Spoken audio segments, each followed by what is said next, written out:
going, everybody? How are you all doing tonight? My name is Joe Carlino here, and I'm part of Around the Block Network and Around the Block Falcons. Ladies and gentlemen, we are here to recap the first preseason game for the Atlanta Falcons. So if you are a Falcons fan, drop a like down below, comment with your thoughts on this game, and follow Around the Block Network and Around the Block Falcons because we have some very spicy content from guys like Savion Mixon, from Fleet, from Adam Damsky, from Hunter Thompson, Daniel Flick. We got the crew, we got the squad. Now, some of them may appear, some of them may not. We'll say that straight up. But long story short, ladies and gentlemen, we just saw the Falcons win a preseason game. Now, I know what you're all thinking. It's preseason, Joe. Why the hell are you so hyped? Well, long story short, the Falcons won. Let's be real. Any Falcons fan worth their soul is going to be happy the Falcons win, especially with the fact that if you're in the betting world, the Falcons are predicted to be one of the worst teams in the league. And not to mention, they started this game. The opening line was Atlanta was favored, and it whittled down until Detroit was basically given the 3 points at home. It closed at 2.5 points for Detroit, which is basically a pick-em for the home team because the home team always gets 3 points unless the betting market favors another team. And you watch this game, and we heard from Dan Campbell, we heard from Arthur Smith that the starters were going to play the whole first quarter. So we got to see the whole first quarter. And midway through the fourth quarter, I'm going to skip ahead to this because if you're out of the NFL market for Detroit or Atlanta, you could have watched the end of the fourth quarter. You needed the NFL Plus, which I think works. I'm not 100% sure, ladies and gentlemen. I don't have the NFL Plus. I've considered buying it, but I'm not really sure yet. But long story short, the Falcons somehow came back and they won. Yes, it was Detroit. Yes, it's preseason. But looking at this game, the Falcons, there were some positives, there was some negatives. And there's one glaring negative that I can't wait to get to when it comes to that, when we get to the negative parts. But we have to look at the recap of the game. Now, as we saw, the first drives for both sides were predominantly, they were mainly focused around the run, but the Lions tended to get a lot more in their play action. Jared Goff had some good throws. Amon-Ra St. Brown had a couple of nice catches, set them up for some good plays. And then on their touchdown run, I think it was Williams who had the run. It was either him or it was Swift. Ebiketie just got a little backed up on that. So it's unfortunate that Ebiketie got it, but those things happen. The rest of the game, Ebiketie, when he was playing, he actually looked really good. I think we might have found our edge rusher. I'm not going to go that far yet, but given what I saw, it looked positive for the way that the young man out of Penn State looked at, ladies and gentlemen.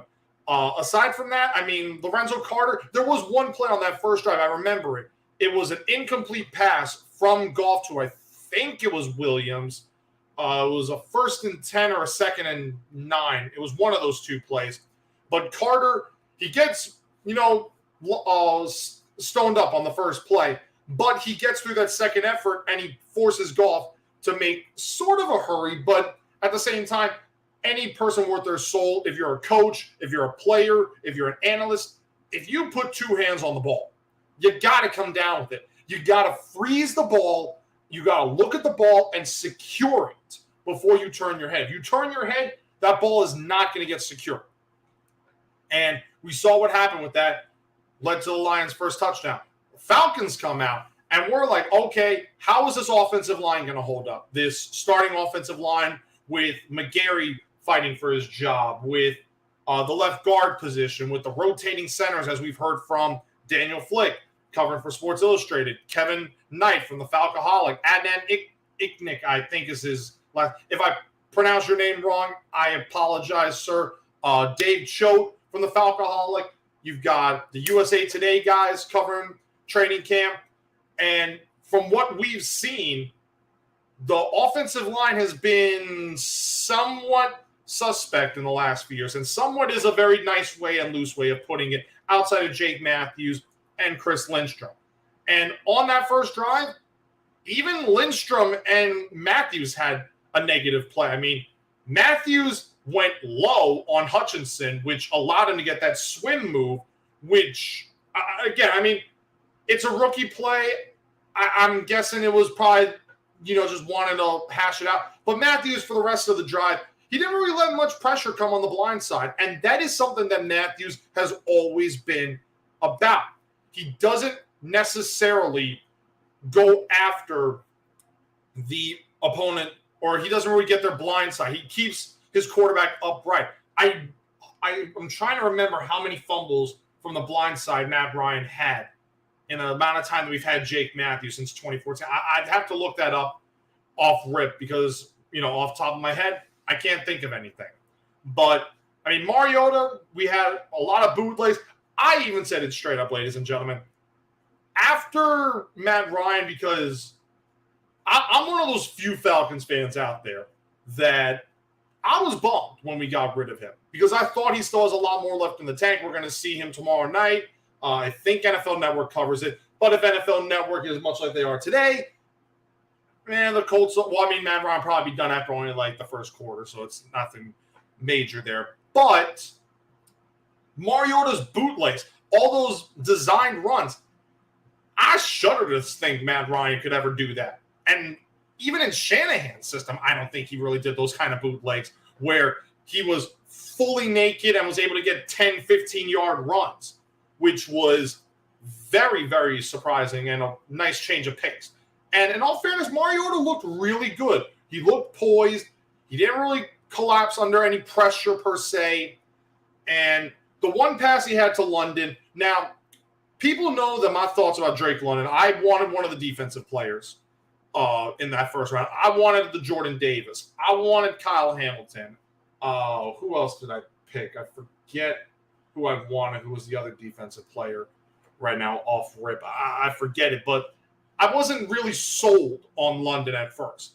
But then I'm reading all the scouting reports. I'm reading the news from what he's done in minicamp. I'm learning how he's working with Mariota and Desmond Ridder. More on him later. And I'm just looking at it, and everybody is saying that London is really good, that he has been dominating training camp, and he's getting separation. His one catch in this game was a 24-yard catch and run after a holding penalty by Chris Lindstrom, a very rare penalty on 63. I will say that straight up. But London makes the catch, gets a nice run. He does come off after that play. According to reports from Falcons team staff, it was just precautionary. He was standing on the sidelines. He wasn't in any pain, so I'm assuming they're going to do some secondary testing probably tomorrow, probably Sunday, double check. He'll probably, like Brian Edwards, have the yellow penny on for Monday and Tuesday's practices, if I had to assume. That's how they would be approaching it. But for the most part, I mean, Ridder, I'm getting so hype on him that I keep putting him instead of London. London, he looked good on that one play. I think if they give him more tries next game, that might work a little better to his advantage. But for the most part, I mean, getting separation against and again, yes, it is the Lions. I'm sorry, Ronnie. I know you're a Detroit fan. But getting separation against any NFL caliber starting cornerbacks is impressive. I'm not going to deny that. And then you see Kyle Pitts on the big 18-yard run by Quadre Ollison. It's nice to see Ollison getting some work in the preseason because I think he can do decent as like a third or a fourth string running back and maybe even, be our practice squad guy, come up a couple of games, maybe take a play or two. But for Ollison to get that 18-yard run, and that was accentuated by Kyle Pitts sealing off Aiden Hutchinson. Now, Atlanta definitely decided to double team Hutchinson, and for good measure. I mean, he's the second overall pick, and he was a dominant force at Michigan as the Heisman Trophy runner-up. So it looked really good for the Falcons offense, rushing-wise, and then Mariota getting that nice play action to score his touchdown. I'm somewhat iffy on Mariota with the running. to an extent, like I heard what they were saying on the broadcast, about his injuries. There was that one run that Mariota had where he basically like he went inside two of the Lions defenders. It was a cornerback and it was a linebacker. Those kind of plays, that's where you need the sideline for Mariota. I'm going to say it straight up. The Falcons most likely will be relying on you. And if the way you played tonight in that first drive is any indication, the offense might have some beneficial plays going through. Now, we did not see Kyle Pitts catch a ball today. That is perfectly fine. Kyle Pitts is going to catch a bunch of balls this year, get a bunch of yards. And the fact that he was working on seal blocks and helping out the run game, that is incredible. Also, with the first-team offensive line, I mentioned Jake Matthews had that bad play against Hutchinson. Aside from that, he really didn't have any more problems after that. Lindstrom didn't really have any problems. McGarry, surprisingly, I did not see anything negative from Caleb McGarry, which is good. I'll say that straight up. It's good. Granted, again, it is the Lions. And the Lions are roughly a team as bad as Atlanta is going to be if you believe every media pundit and fan in America. But for McGarry to not really give up any pressures, to not let any defenders past him, to hold off blockers, that's positives, ladies and gentlemen. We have to give credit where it's due. Even if it's preseason, the fact that he is showing himself out in his contract year because we did not pick up his fifth-year option, that is huge. But then we look inside on the interior offensive lineman, not Lindstrom, because he's set. I think Atlanta should probably pay him anywhere in the $16 to $17 million a year range, but that's just me.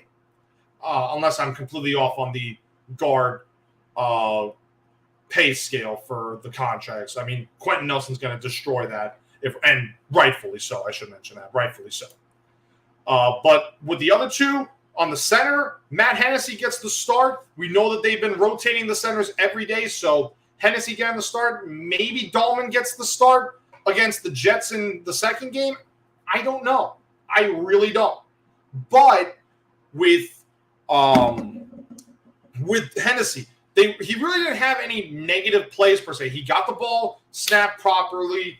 He didn't have any bad snaps, any high snaps, any low snaps.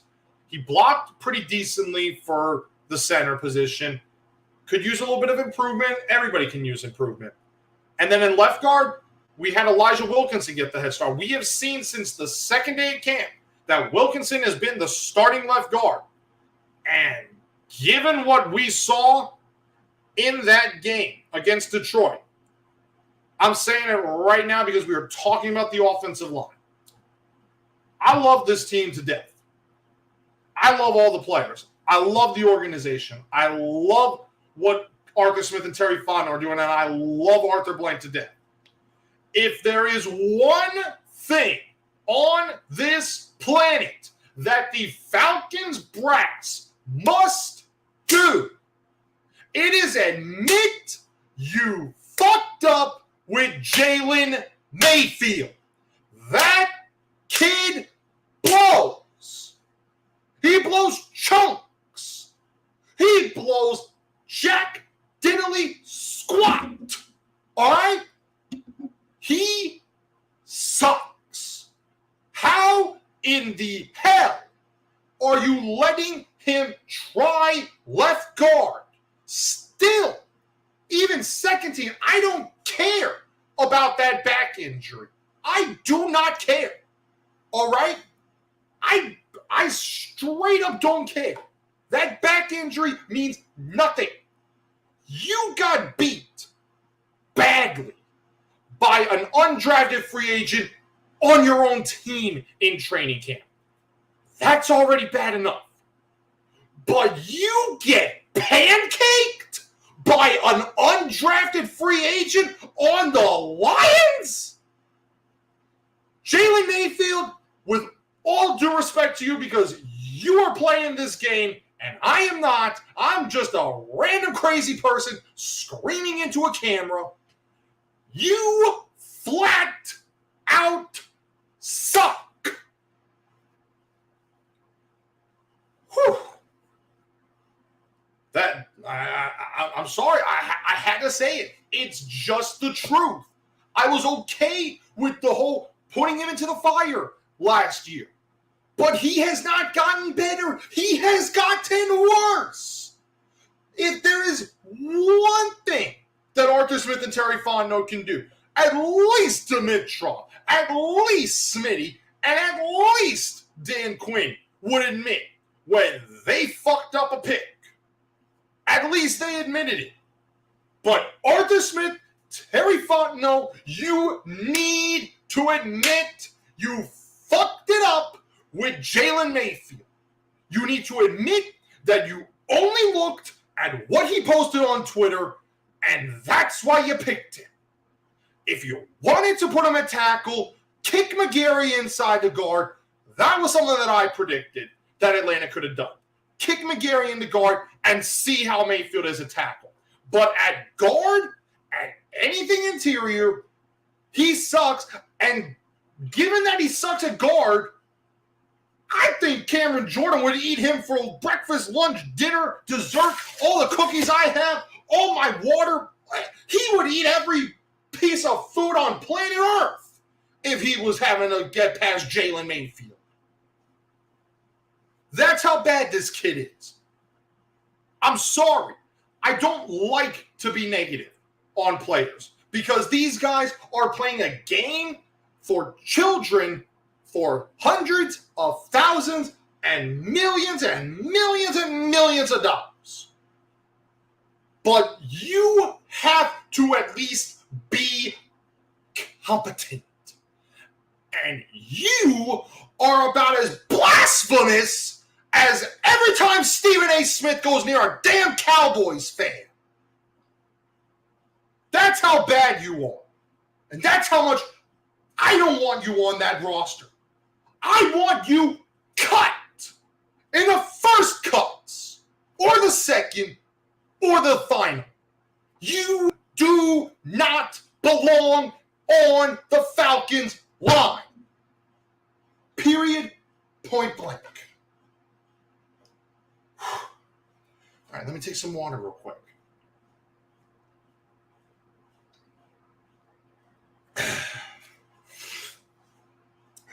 Needed that after that little rant. Again, I try to avoid that, guys. I really do. I try to keep it positive, but that's the biggest negative on planet Earth. And I could even go off on the defense, but I'm so used to Atlanta's defense being so porous, like Swiss cheese. It's not even funny. I mean, on the second play of the game, Goff hit a Z spot. His tight end was wide open over the middle of the field. Now, maybe that was a schematical plan, but I'm sure Dean Pease probably is probably still doing that 60%, 70% thing for the preseason. And week one, we're going to see the 100% of the playbook. Probably. But looking at the rest of the game, after the second quarter, everybody that knows me in the Falcons organization. Hello, mother. How are you doing? Let me take the ball. Why? I'm just gonna hold it. All right, whatever. Long story short, it's 9:30 at night while I'm doing this.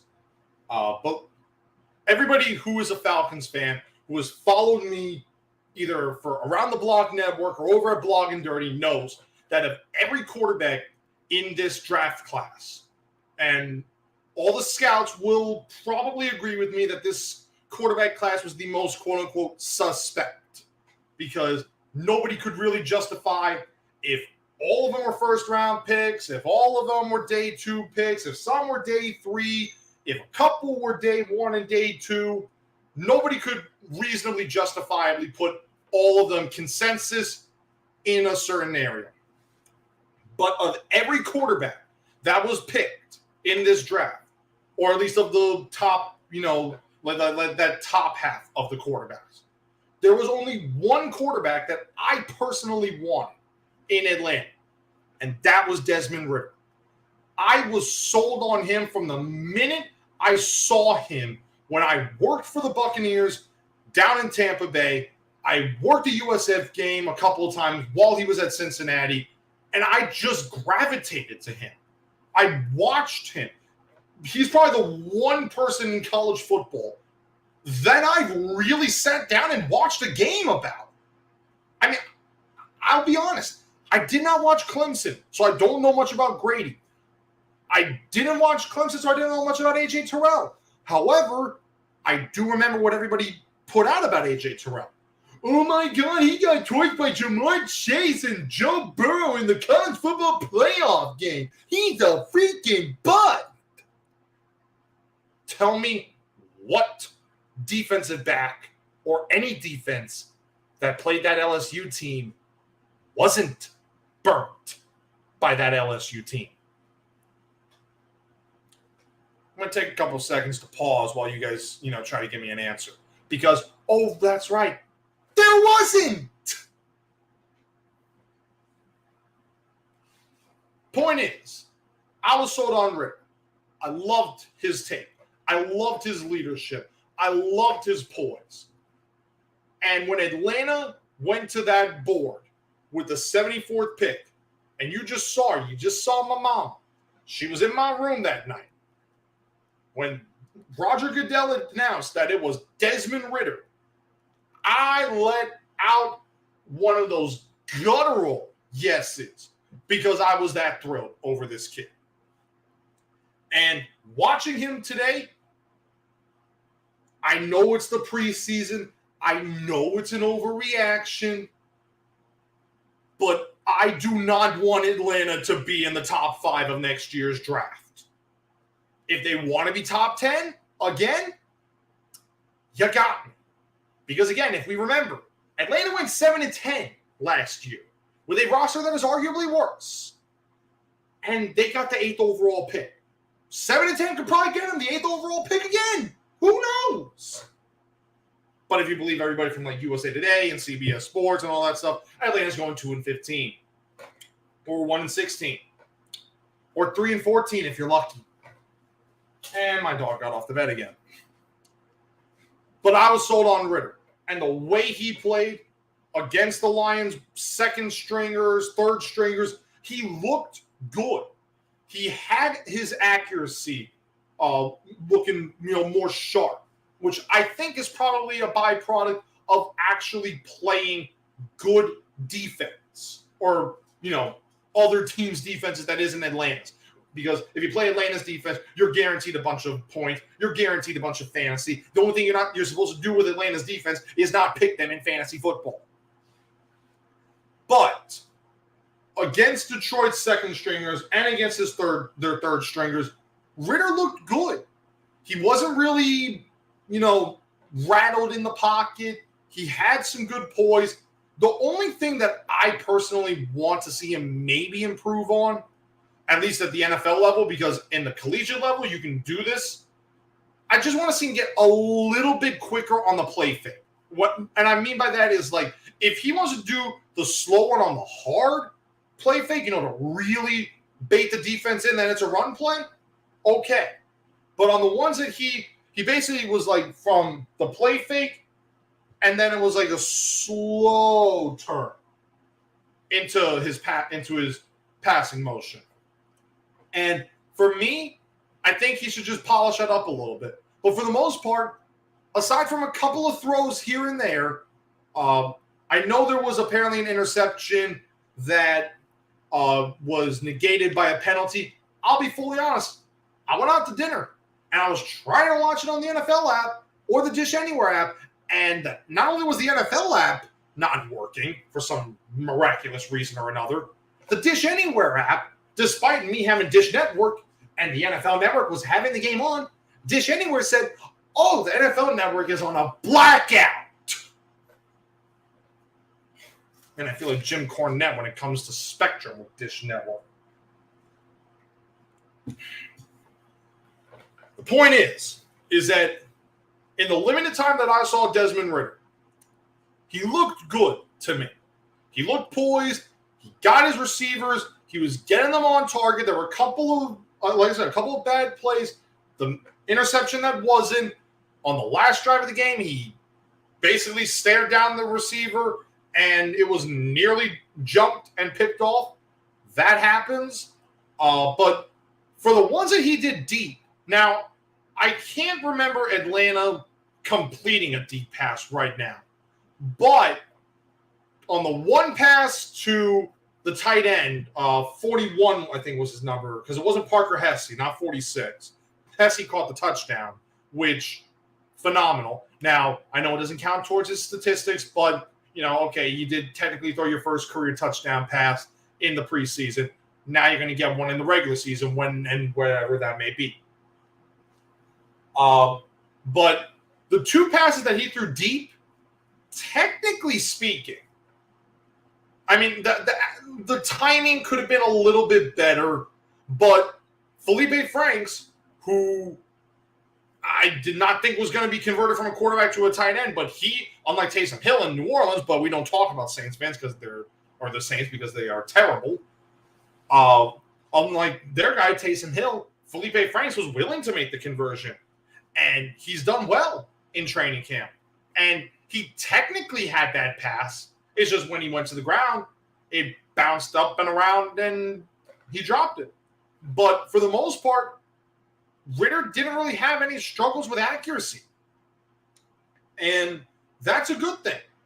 In this offense, the accuracy is going to – well, actually, let me back that up.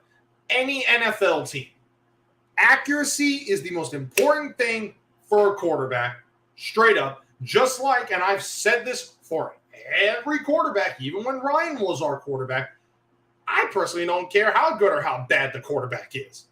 If the five guys up front can't give him at least 2 to 3 seconds without a 300-pound man in their chest, you ain't winning a football game. It's as simple as that. Now, granted, a lot of these quarterbacks are a lot more mobile, so they're able to get out a lot more. They can improvise. They can extend the play some more. That's a positive. But for the most part, you just can't do it. If you're like a Matt Ryan, if you're like a Tom Brady, if you were like a Drew Brees, if you were like a Peyton Manning, sort of Aaron Rodgers-esque, if the pressure's up the middle, these quarterbacks are going to crumble. And they're going to get rattled, and they're going to have problems with their accuracy. Now, Ritter did not have that most. In fact, Ritter literally said, okay, I'm going to back up on this third down play, and I'm going to run right through all these SEC defenders, former SEC defenders, and I'm going to convert a third down. So that's a positive. And again, it was on man coverage, usually a running quarterback. You put a defense in man, and if they can get it out of the pocket, they will run, and they will get yards, because by the time the cornerback or the linebacker turns their back to the quarterback, they're already past the line of scrimmage. They can get you in open space. But for the most part, it looked good to me. What I saw in this game, I personally think Atlanta can do well with this team. With Mariota at the helm, and as long as Mayfield is not on this fucking roster anymore, I think we can do well. Now, we still have 2 more preseason games. We have the Jets on ESPN. Yes, we are on ESPN. That one probably will not get blacked out. I can only hope. And then we have the Jaguars on the 27th. Those are going to be our last 2 preseason games before week 1 against the Saints. I don't know the extent of Drake London's injury right now. All reports is that it was minor, and they just took him out of the game as a precaution. He was standing on the sideline. He was talking. He was laughing. And I think Tori McElhaney of AtlantaFalcons.com, she said he was in the medical tent, but he came out quickly. So it was basically just a precautionary thing. It was sad that we couldn't see Brian Edwards in this game, but he's still recovering from his shoulder injury. Troy Anderson not playing was interesting. Not even making the trip was unique. But I think probably for the second preseason game, he'll probably get a couple plays in there, and then we'll see how he does. We'll see how the rest of the team portrays and everything. But in all fairness, ladies and gentlemen, I think I've basically wrapped up a preseason game as best I could. I'm impressed with Ritter. I'm impressed with Mariota. The starting 5 offensive linemen looked good. I'm starting to get sold on London. Defense is still the same as it usually is, but anything could change. And Jalen Mayfield needs to get the fuck out of Atlanta. It's as simple as that. I'm going to get out of your hair, ladies and gentlemen. I want to thank you all so much for joining me tonight for ATB Network and ATB Falcons. You guys can follow me on Twitter at JoeCarlino14. You can follow my YouTube, Talent Master J, my Twitch, Talent Master J. Follow Falcons ATB. Follow every single person at Around the Block Network. And if you want to be a part of the Falcons ATB or ATB in general for any team, shoot Ronnie Harder a DM. He will get you onboarded. He will get you as part of this organization, as a part of this network. We're going big, people. I thank you all so much, and I will see you guys next time.